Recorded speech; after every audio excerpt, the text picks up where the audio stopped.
요한복음 11장 27절에서 30절 말씀 봉독합니다. 요한복음 11장 27절에서 30절 말씀입니다. 같이 봉독합니다. 이르되 주여 그러하외다. 주는 그리스도시요 세상에 오시는 하나님의 아들이신 줄 내가 믿나이다. 이 말을 하고 돌아가서 가만히 그 자매 마리아를 불러 말하되 선생님이 오셔서 너를 부르신다 하니 마리아가 이 말을 듣고 급히 일어나 예수께 나가매 예수는 아직 마을로 들어오지 아니하시고 마르다가 맞이하던 곳에 그대로 계시더라. 아멘. 아멘. 오늘 말씀은 나사로가 다시 살아날 것이라는 예수님의 말씀에 대해서 마르다의 신앙 고백과 또 마리아를 불러오는 것을 내용으로 하고 있습니다. 마르다가 주님께 신앙 고백을 했습니다. 마르다의 대답 자체는 참으로 명쾌합니다. 주는 그리스도시요 세상에 오시는 하나님의 아들이십니다 라고 고백했기 때문입니다. 그러나 이 고백은 예수께서 말씀하신 것과는 일치하지 않습니다. 예수님은 믿는 자의 부활을 말씀하셨기 때문입니다. 믿는 자가 다시 살아난다, 부활을 말씀하셨는데 이 말씀에 대해서 주는 그리스도시요 살아계신 세상에 오신 하나님의 아들이십니다, 이것을 내가 믿습니다, 이렇게 고백하는 것은 사실 고백 자체는 참 기특하고 잘한 건데 문장의 문맥상 이게 맞지가 않는 거죠. 그러나 마리아의 신앙 고백 자체는 베드로의 신앙 고백과 일치하는 정확한 고백이었습니다. 예수님을 세상에 오신 하나님의 아들로 믿는 고백이라는 점에서 예수님을 바로 알고 있었기 때문입니다. 그러나 이 고백이 지금 자신의 문제에 직접 연결시켜 적용하지는 못했습니다. 이 고백을 자기가 이렇게 믿는 것을 지금 예수님께서 하신 그 말씀과 연결해가지고 그렇구나, 우리 오라버니가 살아나겠구나, 이렇게 생각을 해야 되는데 그걸 생각을 못했습니다. 믿음은 지금 내 삶에 적용되는 믿음이 되어야 합니다. 내 생활 속에 적용되는 믿음이 되어야 되고 내 생활 속의 문제와 연결되는 믿음이 되어야 믿음이 살아있는 믿음이 되는 것입니다. 두 번째로 마르다가 마리아를 불러옵니다. 28절 29절입니다. 마르다는 집에서 문상객을 맞이하는 마리아에게 몰래 사람을 보냈습니다. 사람들이 몰려오기 시작하면 예수님을 개인적으로 만날 수 없게 될지 모르기 때문에 동생 마리아도 자기처럼 예수님을 만나면 자기가 예수님 만나서 말씀 듣고 위로받은 것처럼 마리아도 말씀을 통해서 위로받게 하려고 이제 배려를 하고 있는 것입니다. 마리아가 급히 하던 일을 멈추고 예수님 계신 곳으로 출발합니다. 급히 일어나 예수께 나갔다라고 했습니다. 사실 마리아 자신도 예수님을 만나고 싶은 마음이 간절했음을 여기서 볼 수가 있습니다.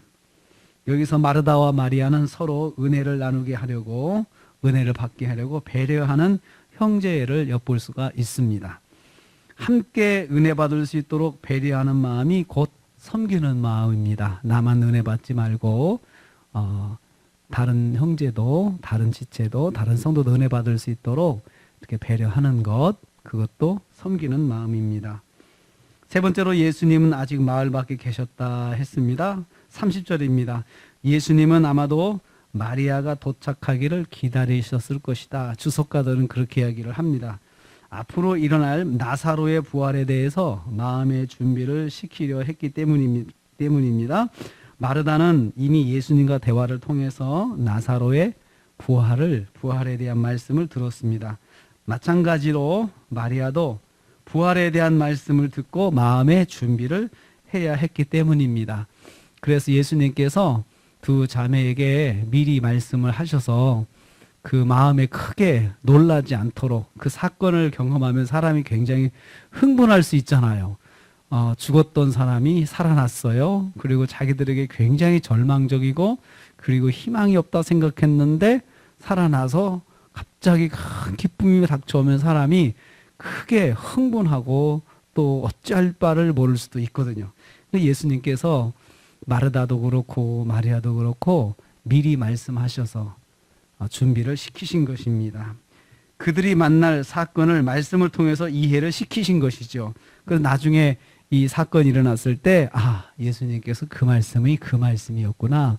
진짜 그 말씀을 내가 알았지 못했었네 라고 그런 생각을 하고 차분하게 그 상황을 받아들일 수 있도록 그렇게 하기 위해서 예수님께서 준비를 시키신 것입니다. 비록 두 사람이 완벽하게 이해하지는 못했지만 그래도 그들에게 부활의 말씀을 가르쳐 주셨습니다. 그래서 우리는 이걸 통해서 예수님께서 때로는 우리가 마음의 준비를 할 수 있도록 말씀을 미리 주실 때가 있습니다. 그런데 그 말씀을 내가 다 이해는 하지 못하죠. 그래도 주님께서 하나님께서 우리한테 말씀을 통해서 이러이러한 것들에 대해서 우리가 만날 일에 대해서 미리 대비할 수 있도록 마음의 준비를 할 수 있도록 이해를 시켜 주실 때가 있습니다. 그게 하나님의 인도하심입니다. 이때 우리가 잘 알아듣고 깨달으면 좋겠는데 깨닫지 못하고 말씀만 듣고 이게 뭔 말이지 하면서 오해를 하고 다른 생각을 할 수도 있죠. 그런데 시간이 지나서 그 일이 이루어졌을 때 그 말씀이 그 말씀이었구나. 그때 그 말씀을 통해서 내가 지금 만날 상황에 대해서 기도로 준비하게 하시고 그런 하나님의 뜻이 있었구나라고 나중에 우리가 알 수가 있거든요.